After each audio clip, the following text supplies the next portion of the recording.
Hey, Pastor Steve Waldron. I want to talk to us today about Edward Irving and the Irvingites speaking with tongues in the early 1800s. Thanks for being here. Join us daily. Hit the bell notification when you subscribe.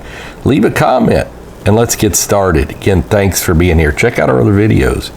So we're on apostolic.edu, and we've been doing a series from an article on tongues in history.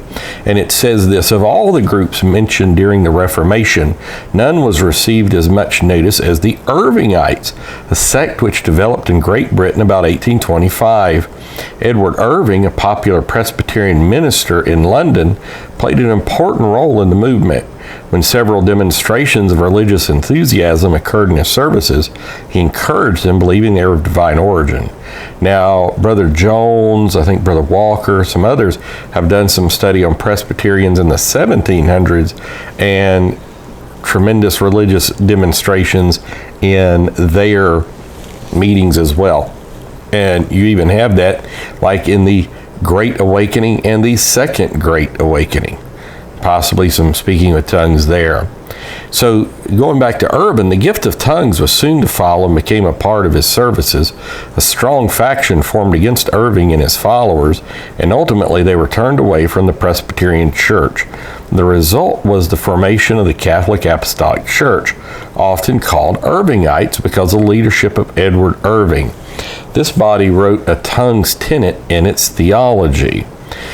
Coming over to America, we find another religious sect called the Church of Jesus Christ of Latter-day Saints, commonly known as a Mormon church. Now, this may be interesting as well. Joseph Smith, in his early theology, was actually Sabellian. And let's see what else. Founded by Joseph Smith in 1830. The seventh article of faith of the Latter-day Saints state they believe in the gift of tongues, prophecy, revelation, visions, healing, interpretation of tongues, etc. Herbert Grant, the seventh president of the church, commented on this article of faith. Now, we've had many men who have had the gift of tongues out in the world preach this gospel in a language which they had no knowledge. Unless the gift of tongues and the interpretation thereof are enjoyed by the saints in our day, then we're lacking one of the evidences of true faith. Of course, I am in no way advocating Mormonism. This is just a factoid from history.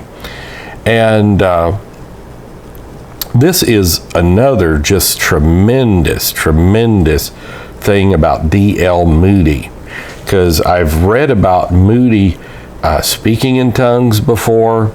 So let's get started here. Back in England, the report of tongues began to appear in the wake of the preaching campaigns of Dwight L. Moody. Dr. R. Boyd, who was a very close friend of the famous evangelist, writes concerning one instance: when I got to the rooms of the Young Men's Christian Association in Victoria Hall, London, I found the meeting on fire. The young men were speaking in tongues, prophesying. What on earth did it mean? Only that Moody had been addressing them that afternoon. Now again, I've run across in times past instances of Moody. Can I pull that up? No. Hope to one day.